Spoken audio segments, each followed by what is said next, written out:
recording? Yeah, we're recording. It says recording. Sweet. Do we still need to do a moment of silence? I mean, we can. I mean, I care about our veterans, so.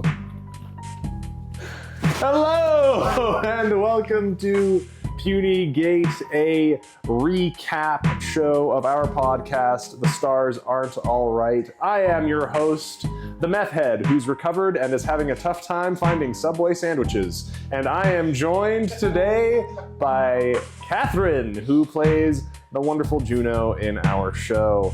We will be recapping episode 3 of season 2 of The Stars Aren't All Right. Catherine, thank you for joining me on this couch in our friend's house. Thank you, Tom. Now, And thank you, listeners. I'm not thanking you yet. We need more of you for that. That's terrible. So, ew. So, you play Juno. Yes. And to kick things off, I have to ask the question. The squeaky toy is not the thing. I have to ask the question.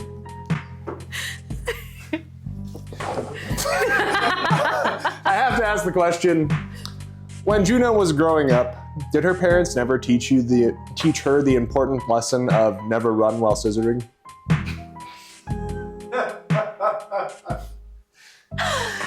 Well, to be honest, Juno's parents weren't a huge part of her upbringing. She grew up in a monastery of the Church of His Light where her mentor, Tenjin, really raised her, along with the priests and nuns of the church. So, there was potentially some scissoring going on in the church. But, spoilers. And they didn't seem very particularly worried about running while doing so. So, no, Juno did not learn that. Next question. All right. Follow-up question. If you were taught how to run while scissoring by Tenjin, what happened to That is not what I said. 1 through 9? What happened to Jin's 1 through 9 before we got to Tenjin? Yes. They ran while scissoring. Just Important straight to lesson. the jugular. Tragedy for Jin's 1 through 9. Now, on a more serious note, your character has been through some tough times on the ship, recently suffering horrible lubrication fire burns while trying to save an old man from a lubrication fire in space. When you dove into the fray of the lube fire,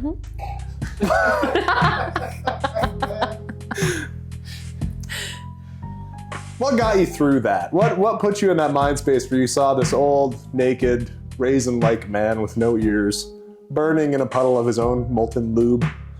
You said to yourself, I can save that man. Well, I did not say that. Piotr is beyond saving, to be fair. However, when you crew up with a group of people, you kind of become this chosen family, for better or worse. And when you escape a space station together and you go through all of these traumatic events, something kind of unspoken and horrific binds you together. And especially after losing one of their chosen family, the idea of losing another was not the thing. Juno doesn't want it to happen. Yeah. That's a great answer. Not another one. That's a lot of wonderful forethought. Do you think the world would have been a better place if you let that wrinkled, old, earless raisin of a man in a lube fire actually just kind of extinguish?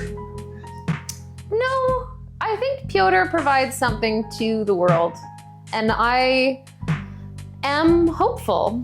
Juno is hopeful that he can shed some light on what's going on. He does, we know from season 1, he does know a lot about what's happening with gate travel, and he has this connection with the truth of gate travel. He's gonna blow this thing wide open. So you think now that the con artist has been paid, They're gonna find integrity.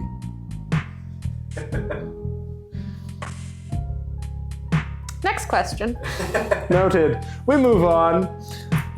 Juno worships a guy named Soul. I've never known the bottom of a shoe to give people much inspiration. Why do you think she keeps treading on that path? It's the only one she's known, and it's given her a lot of opportunity. She has been paid by the church. She grew up with the church. And while her religion and spirituality may wane at some points, it has been her whole life. And she has a lot to prove to the church. And in episode 3, we saw not only your devotion to trying to prove that you're more than a spoiled preacher, we also saw that you got back to Gate City, concussed, afraid, and running after Glade. Delighted. Do you think you have more of a chance now that the mask is gone? We all have more of a chance now the mask is gone. But Juno has a lot to kind of wrestle with now, especially the loss of the driving helmet, which she, running to Glade just before the gravity drive kicked back on, then became concussed and laying on the ground while watching Glade pick up all of the masks, saw the broken driving helmet. That sexy, sexy driving helmet. So we're gonna have to figure that one out. But all in all, Juno is actually very fond of Glade in a lot of unspoken ways as well. No shit.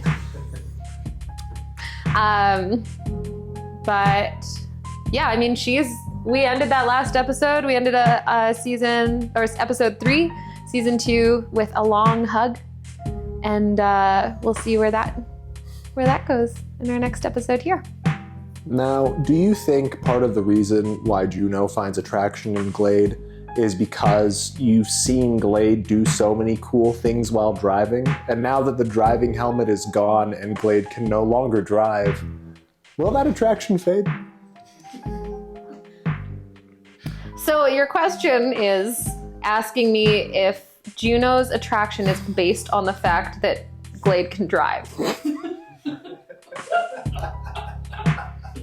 Is that a correct assessment? Yeah. Yeah, I mean, Juno don't want no scrub.